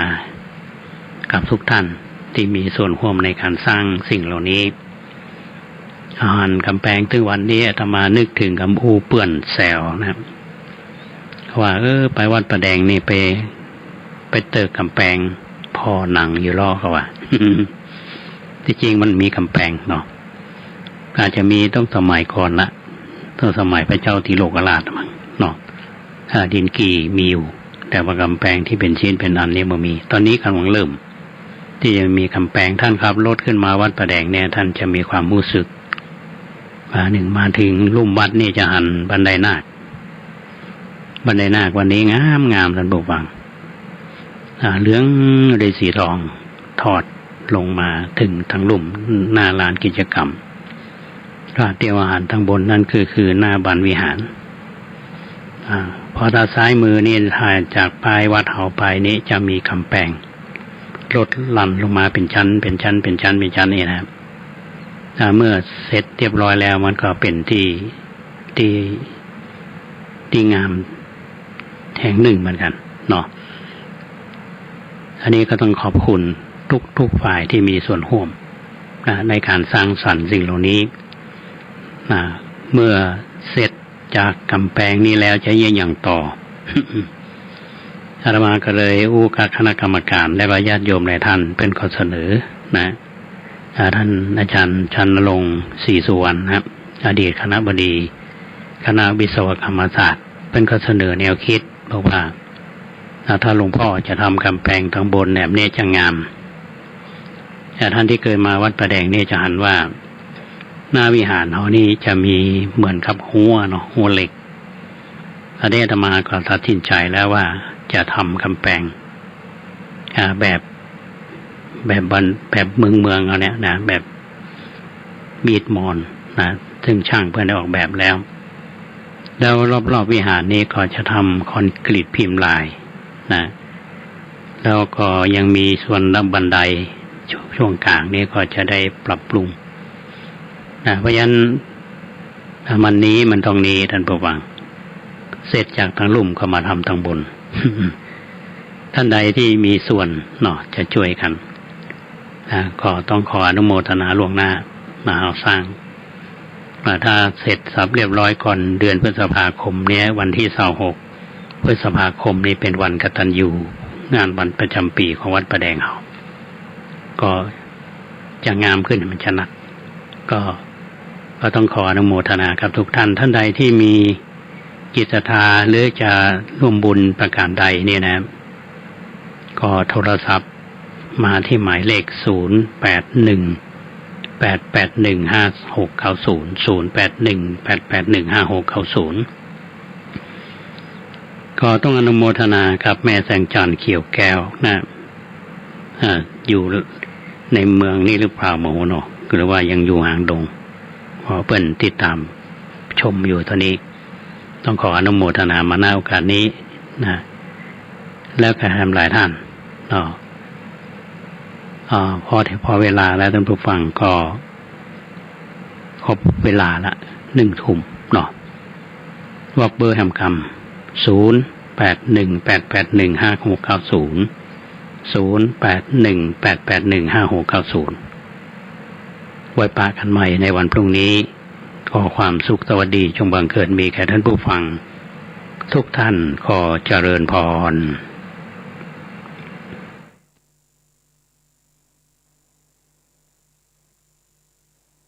จะเป็นการดูแลในชุมชนหรือ Community Isolation ซึ่งขณะนี้เชื้อโควิด -19 สายพันธุ์โอมิครอนได้แพร่ระบาดในหลายพื้นที่แล้วนายกรัฐมนตรีในฐานะผอ.สบค.ได้กำชับไปยังผู้ว่าราชการจังหวัดทุกจังหวัดรวมทั้งกรุงเทพมหานครให้คุมเข้มการปฏิบัติการแนวทางด้านสาธารณสุขและสบค.อย่างเคร่งครัดเพื่อควบคุมจำนวนผู้ติดเชื้อรายใหม่ภายในพื้นที่และขอความร่วมมือให้ประชาชนดูแลตนเองตามมาตรการ Universal Prevention และคัดกรองตนเองด้วย ATK อย่างสม่ำเสมอเชื่อว่าไทยจะสามารถควบคุมและเอาชนะการแพร่ระบาดระลอกปัจจุบันได้ด้วยความร่วมมือของทุกคนศักดิ์สิทธิ์ประดับสินรายงานขณะที่สถานการณ์โควิด -19 วันนี้มีผู้ติดเชื้อรายใหม่ 8,263 รายหายป่วยกลับบ้านได้ 2,865 รายเสียชีวิต14 รายศูนย์ข้อมูลโควิด -19 รายงานตัวเลขสถานการณ์โควิด -19 ประจำวันนี้มีผู้ป่วยรายใหม่ 8,263 รายแยกเป็นจากระบบเฝ้าระวัง 7,584 รายจากการค้นหาเชิงรุก218รายจากเรือนจำที่ต้องขัง110รายและจากต่างประเทศ351รายผู้หายป่วยกลับบ้านได้เพิ่ม 2,865 รายยอดผู้ป่วยสะสมตั้งแต่วันที่1เมษายน2564รวม 2,232,176 รายหายป่วยสะสมรวม 2,163,836 รายอยู่ระหว่างการรักษา 47,964 รายวันนี้มีผู้เสียชีวิต14รายส่วนข้อมูลการฉีดวัคซีนป้องกันโควิด -19 ขณะนี้ไทยฉีดแล้วกว่า105ล้านโดสและทั่วโลกฉีดแล้ว 9,361 ล้านโดสกรุงเทพมหานครเตรียมความพร้อมศูนย์พักคอยเพื่อส่งต่อ41แห่งจำนวน 5,158 เตียงให้พร้อมดำเนินการได้ทันทีนายขจิต ชัชวานิช ปลัดกรุงเทพมหานครเปิดเผยว่าพลตำรวจเอกอัศวินขวัญเมืองผู้ว่าราชการกรุงเทพมหานครได้สั่งการให้เตรียมความพร้อมศูนย์พักคอยเพื่อส่งต่อหรือ Community Isolation 41แห่งจำนวน 5,158 เตียงให้พร้อมดำเนินการโดยขณะนี้มีศูนย์พักคอย13แห่งจำนวน 1,826 เตียงพร้อมดำเนินการแล้วส่วนอีก28แห่งจำนวน 3,332 เตียงอยู่ระหว่างเตรียมพร้อมให้สามารถเปิดดำเนินการได้ตั้งแต่วันพรุ่งนี้เป็นต้นไปสำหรับศูนย์สร้างสุขทุกวัยเกียรติกายเป็น1ใน13ศูนย์ที่เปิดให้บริการซึ่งเป็นศูนย์พักคอยเพื่อส่งต่อสำหรับเด็กและครอบครัวสามารถรองรับผู้ป่วยเด็กอายุ 5-12 ปีได้จำนวน52คนนอกจากนี้ยังมีโรงพยาบาลสนามอีก9แห่งสามารถรองรับได้ 1,800 เตียงถ้าประชาชนโทรไป1300ก็จะจับคู่ให้กับคลินิกในกรุงเทพมหานครกับศูนย์บริการสาธารณสุขโรงพยาบาลทั้ง11แห่งของกรุงเทพมหานครและหน่วยแพทย์อื่นๆจับคู่แล้วก็จะรับโดยมอบหมายได้24ชั่วโมงทั้งนี้หากมีเหตุฉุกเฉินประชาชนสามารถประสานผ่านหมายเลข1669ได้รวมถึงติดต่อผ่านทาง EOC เขตเพื่อช่วยเหลือในการจับคู่ผู้ป่วยกับสถานพยาบาลหรือจัดส่งยาที่ใช้ในการรักษาเบื้องต้นภายใน24ชั่วโมงรัชตะสุภชัยรายงานด้านกองทัพอากาศเตรียมเปิดโรงพยาบาลสนามดอนเมืองรองรับผู้ป่วยโควิด -19 วันพรุ่งนี้พลอากาศเอกพันธ์ภักดีพัฒนกุลเสนาธิการทหารอากาศเดินทางไปตรวจความพร้อมของการจัดตั้งโรงพยาบาลสนามในส่วนของกองทัพอากาศณที่ตั้งดอนเมืองซึ่งศูนย์ปฏิบัติการพลเรือนทหารศูนย์บรรเทาสาธารณภัยกองทัพอากาศจัดตั้งขึ้นร่วมกับหน่วยเกี่ยวข้องเพื่อรองรับการรักษาผู้ป่วยโควิด -19 ที่มีจำนวนผู้ติดเชื้อเพิ่มมากขึ้น ทั้งนี้โรงพยาบาลสนามกองทัพอากาศดอนเมืองจะเปิดให้บริการในวันพรุ่งนี้สามารถรองรับผู้ป่วยในระดับสีเขียวได้จำนวน150เตียงและอยู่ภายใต้การดูแลของบุคลากรทางการแพทย์จากโรงพยาบาลภูมิพลอดุลยเดชกรมแพทย์ทหารอากาศกระทรวงแรงงานย้ำผู้ประกันตนไม่ต้องกังวลติดโควิด -19 รักษาฟรีนายสุชาติชมกลิ่นรัฐมนตรีว่าการกระทรวงแรงงานเปิดเผยถึงการเตรียมความพร้อมรองรับสถานการณ์การแพร่ระบาดของโรคโควิด -19 สายพันธุ์โอมิครอนว่าได้สั่งการให้สำนักงานประกันสังคมร่วมกับสถานพยาบาลเครือข่ายกว่า50แห่งเตรียมความพร้อมการให้บริการทางการแพทย์แก่ผู้ประกันตนที่อยู่ในระบบประกันสังคมมาตรา33และมาตรา39ที่ติดเชื้อโควิด -19 ให้ได้รับการดูแลและรักษาฟรีได้ทันทีปัจจุบันสถานพยาบาลในระบบประกันสังคมมีฮอสพิทอลรวม 12,856 เตียงและยังบูรณาการร่วมกับสปสช.ให้ความช่วยเหลือผู้ประกันตนที่ติดเชื้อโควิด -19 ที่มีอาการเล็กน้อยกลุ่มสีเขียวและประสงค์เข้ารับการรักษาในระบบ Home Isolation สามารถลงทะเบียนเข้ารับบริการได้ที่เว็บไซต์สำนักงานหลักประกันสุขภาพแห่งชาติหรือติดต่อได้ที่สายด่วนกระทรวงแรงงานโทร1506กด6นิตยาคุณสิมรายงานสปสช.ชวนโรงพยาบาลและคลินิกร่วมให้บริการระบบดูแลผู้ติดเชื้อโควิด -19 ที่บ้านรองรับโอมิครอนหลังปรับแนวทางตรวจสอบการเบิกจ่ายที่รวดเร็วขึ้นนายแพทย์เจเดชธรรมทัศน์อารีเลขาธิการสำนักงานหลักประกันสุขภาพแห่งชาติหรือสปสช.กล่าวว่าในการเตรียมความพร้อมระบบการดูแลผู้ติดเชื้อโควิด -19 ที่บ้าน Home Isolation หรือ HI เพื่อรองรับกับสถานการณ์ในประเทศไทยที่พบผู้ติดเชื้อสายพันธุ์โอมิครอนเพิ่มขึ้นอย่างต่อเนื่องและเป็นการแพร่ระบาดที่รวดเร็ว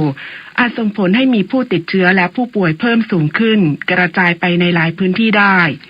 สปสช.ได้พัฒนาระบบการติดตามผู้ติดเชื้อโควิด -19 ทางไลน์สปสช. @NSSO กรณีเข้ารับบริการดูแลผู้ติดเชื้อโควิด -19 ที่บ้านและใช้เป็นหลักฐานการให้บริการการเบิกจ่ายชดเชยถูกต้องรวดเร็วและลดการทักท้วงทั้งนี้สปสช.จึงขอเชิญชวนโรงพยาบาลและคลินิกร่วมดูแลผู้ติดเชื้อโควิด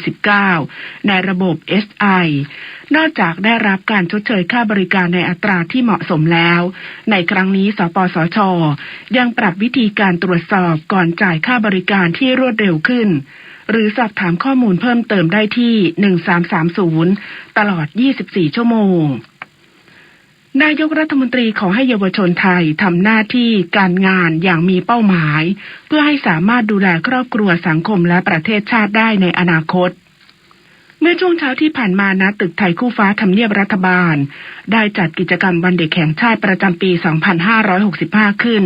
ในรูปแบบ New Normal อีกครั้งเนื่องจากยังคงมีการแพร่ระบาดของโรคโควิด -19 โดยมีการถ่ายทอดสดผ่านทางสถานีวิทยุโทรทัศน์แห่งประเทศไทยหรือ NBT กรมประชาสัมพันธ์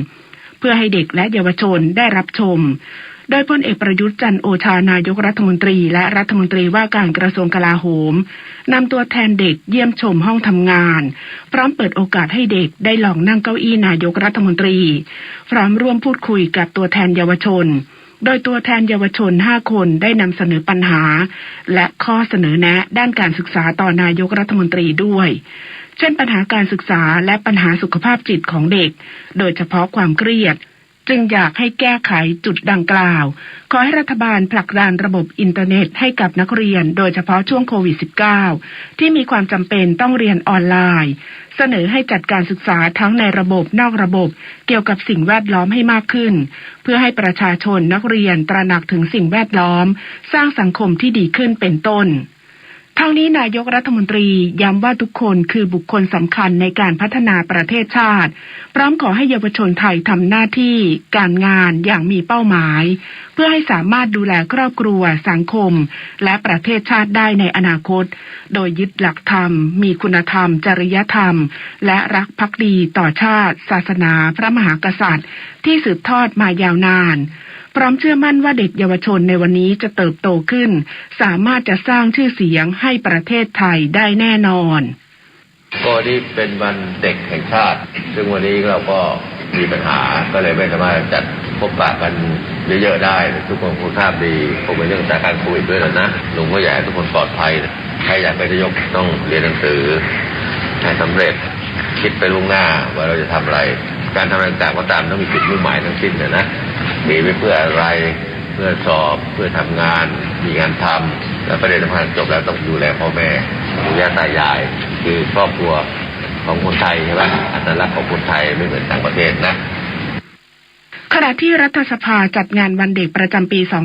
2565 ออนไลน์ภายใต้แนวคิดสนุกสุขณรัฐสภาพร้อมลุ้นรับของที่ระลึกขณะที่วุฒิสภาจัดกิจกรรมให้ความรู้เกี่ยวกับอำนาจหน้าที่ของวุฒิสภากิจกรรมวันเด็กแห่งชาติประจำปี 2565 ที่รัฐสภาจัดขึ้นผ่านสื่ออิเล็กทรอนิกส์ภายใต้แนวคิดสนุกสุขณรัฐสภาเริ่มขึ้นตั้งแต่ช่วงเช้ามีกิจกรรมในรูปแบบออนไลน์ต่างๆอาทิการเยี่ยมชมรัฐสภาการรับฟังคลิปจากสมาชิกสภาผู้แทนราษฎรและการเล่นเกมตอบคำถามลุ้นรับของที่ระลึกมากมายวันเด็กแห่งชาติปีนี้นายชวนหลีกภัยประธานรัฐสภาได้มอบคำขวัญวันเด็กว่ารู้หน้าที่มีวินัยยึดมั่นประชาธิปไตยสุจริตเพื่อเป็นข้อคิดและคติเตือนใจให้กับเด็กและเยาวชนไทยทุกคนประชาชนมันรู้หน้าที่ใครมีหน้าที่อะไรต้องพยายามทำสิ่งนั้นหน้าที่เด็กต้องเรียนหนังสือเพื่อสะสมความรู้ไว้เป็นประโยชน์ในวันข้างหน้าประเทศเราเนี่ยมีปัญหาอันหนึ่งก็คือวินัยไม่ดีครับวินัยทำให้เราเป็นประเทศที่มีอุบัติเหตุประชาธิปไตยของเราจะไปรอดได้ไม่ใช่เพราะทุจริตนะครับต้องเป็นประชาธิปไตยที่สุจริตขณะที่สำนักงานเลขาธิการวุฒิสภาก็ได้จัดกิจกรรมวันเด็กผ่านเพจ Facebook วุฒิสภาภายใต้แนวคิดวุฒิสภา Travel on Tour ทั่วรัฐสภาโดยให้ความรู้เกี่ยวกับอาคารรัฐสภาอำนาจหน้าที่ของวุฒิสภาพร้อมแนะนำห้องประชุมใหญ่โดยศาสตราจารย์พิเศษพรเพชรวิชิตชลชัยประธานวุฒิสภากล่าวว่าเด็กทุกคนถือเป็นทรัพยากรบุคคลที่จะเติบโตขึ้นเป็นกำลังสำคัญในการพัฒนาประเทศชาติในอนาคตเด็กๆจึงต้องเรียนรู้และรับผิดชอบในหน้าที่ของตนเองให้ดีที่สุดนอกจากนี้กระทรวงแรงงานได้มอบของขวัญแก่เด็กในชุมชนดินแดง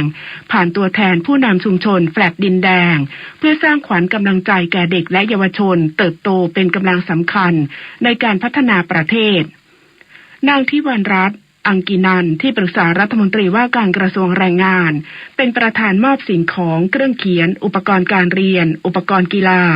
รวมทั้งของเด็กเล่นและขนมเพื่อเป็นของขวัญเนื่องในโอกาสวันเด็กแห่งชาติประจำปี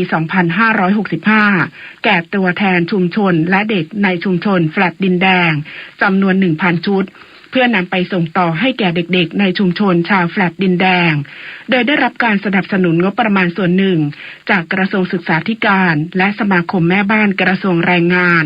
ในการจัดซื้อของขวัญวันเด็กเพื่อนำไปส่งมอบให้แก่เด็กๆในชุมชนเพื่อสร้างขวัญและกำลังใจแก่เด็กและเยาวชนที่จะเติบโตเป็นกำลังสำคัญในการพัฒนาประเทศในอนาคตโดยกิจกรรมดังกล่าวจัดขึ้นภายใต้มาตรการป้องกันและควบคุมโควิด -19 มีการตรวจวัดอุณหภูมิผู้เข้าร่วมงานและการเว้นระยะห่างและล้างมือด้วยเจลแอลกอฮอล์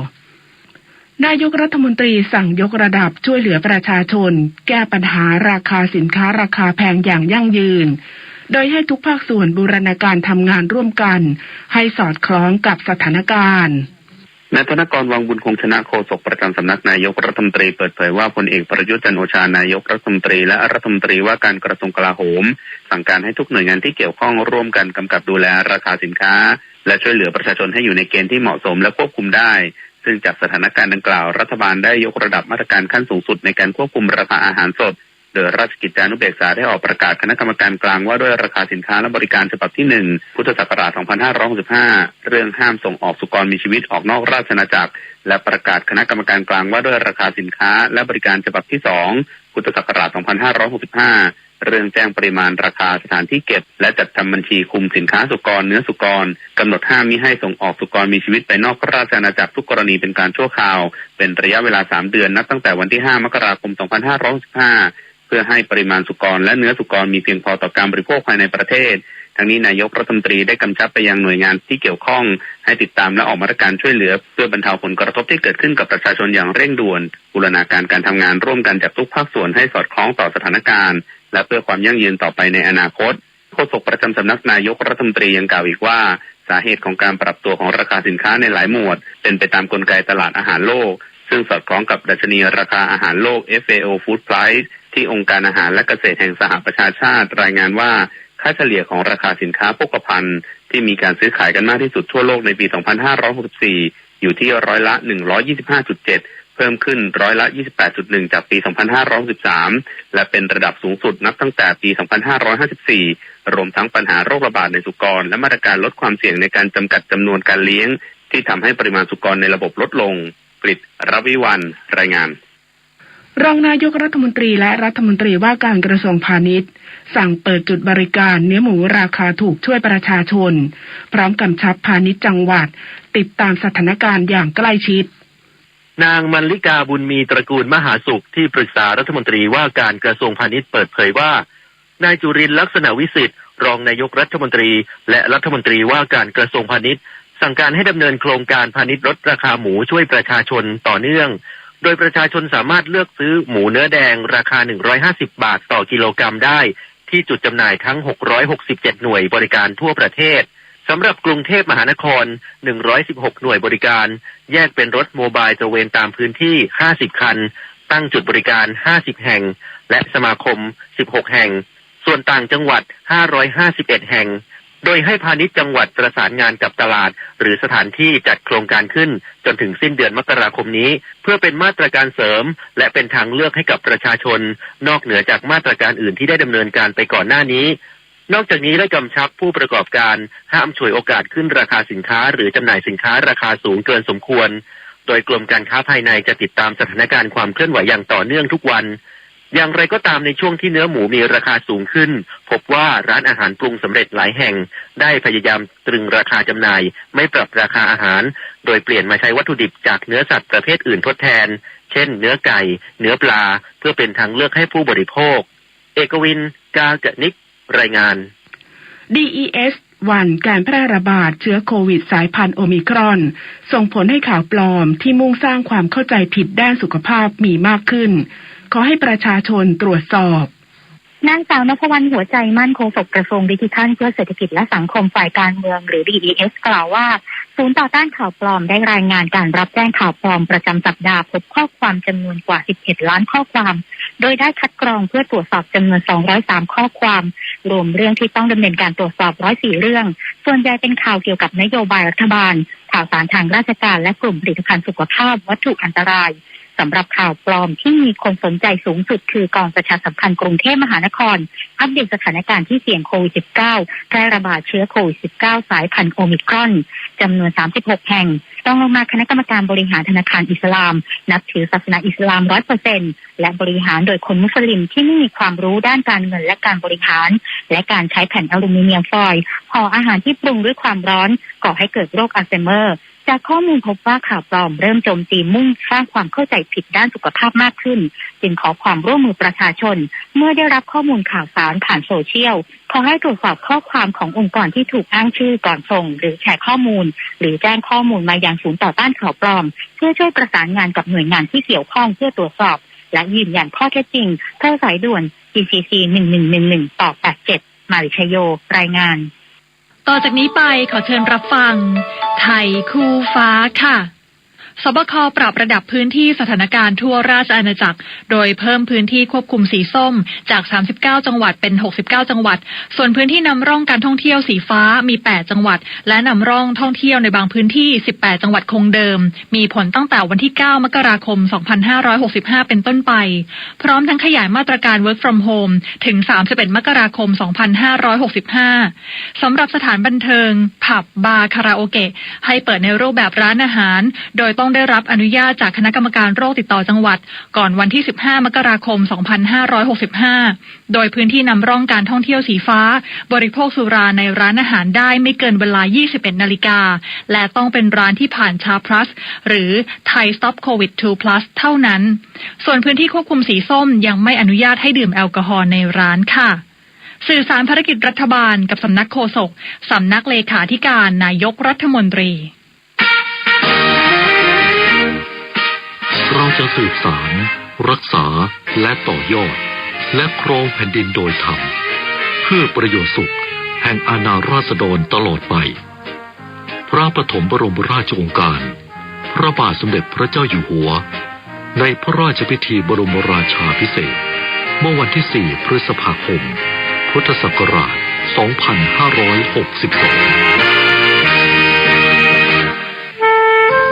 งามพระพักตร์แย้มยิ้มพิมพ์ใจราษฎร์งามพระปรีชาสามารถประกาศกล้างามพระไทยอบเอื้อเกื้อประชางามเจ้าฟ้านารีรัตน์ทรงพระเจริญ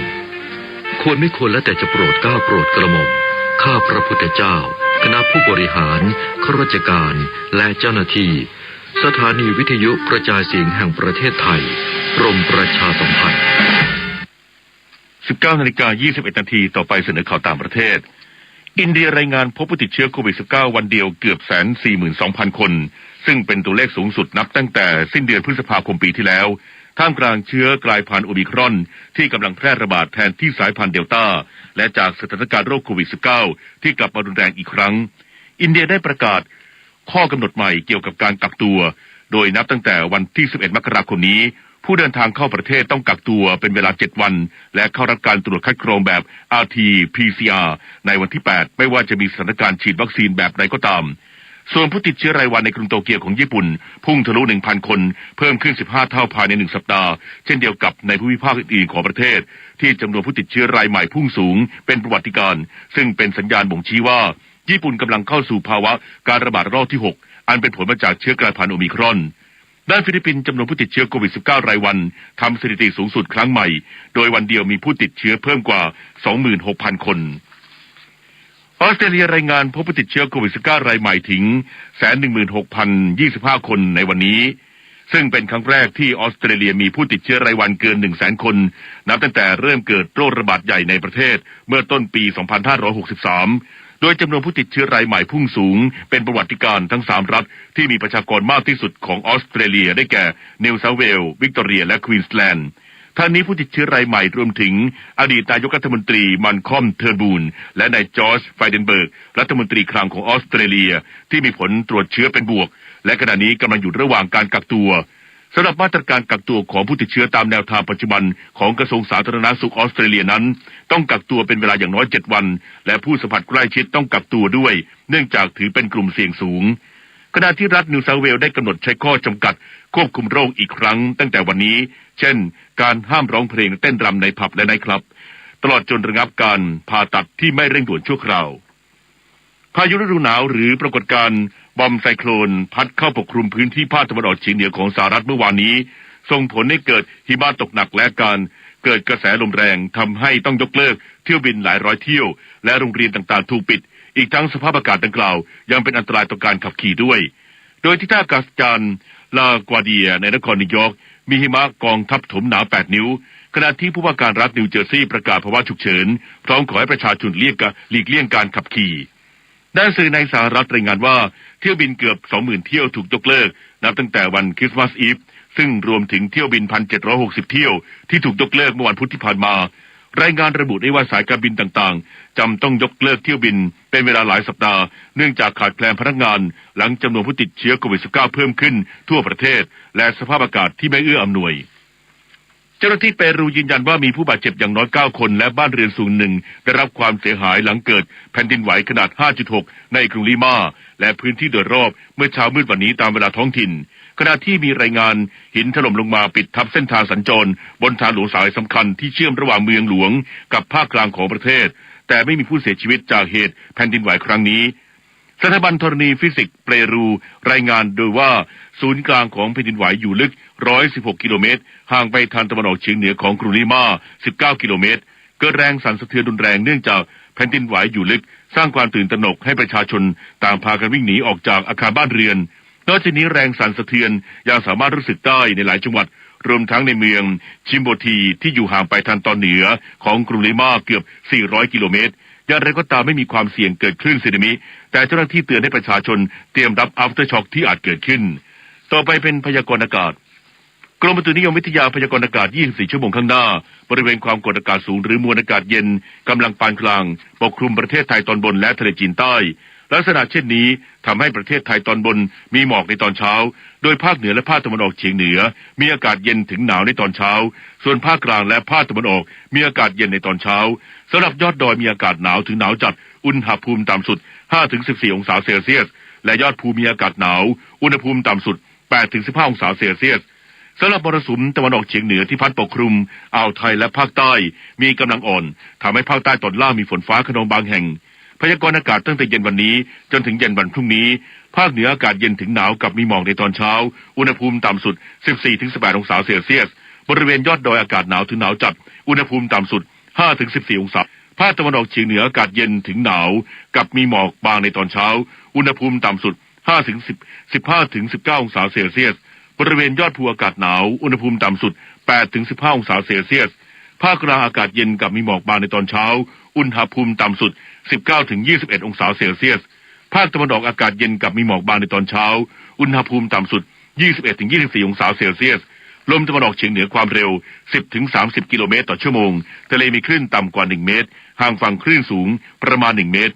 ภาคใต้ฝั่งตะวันออกมีฝนฟ้าคะนอง120ของพื้นที่ส่วนมากบริเวณจังหวัดสุราษฎร์ธานีนครศรีธรรมราชพัทลุงสงขลาและนราธิวาสอุณหภูมิต่ำสุด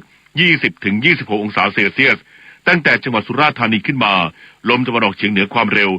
15-30 กิโลเมตรต่อชั่วโมงทะเลมีคลื่นสูงประมาณ 1 เมตรตั้งแต่จังหวัดนครศรีธรรมราชลงไปลมตะวันออกเฉียงเหนือความเร็ว 15-35 กิโลเมตรต่อชั่วโมงทะเลมีคลื่นสูง 1-2 เมตรบริเวณที่มีฝนฟ้าคะนองคลื่นสูงประมาณ 2 เมตรภาคใต้ฝั่งตะวันตกมีฝนฟ้าคะนอง10%ของพื้นที่ส่วนมากบริเวณจังหวัดกระบี่ตรังและสตูลอุณหภูมิต่ำสุด 23-26 องศาเซลเซียสลมตะวันออกเฉียงเหนือความเร็ว 10-30 กิโลเมตรต่อชั่วโมงทะเลมีคลื่นต่ำกว่า 1 เมตรห่างฝั่งคลื่นสูงประมาณ 1 เมตรของภัยรักษาทางโลกทางธรรมชักนำดังจินตนาสติปัญญามนุษย์เทโวส่องชาย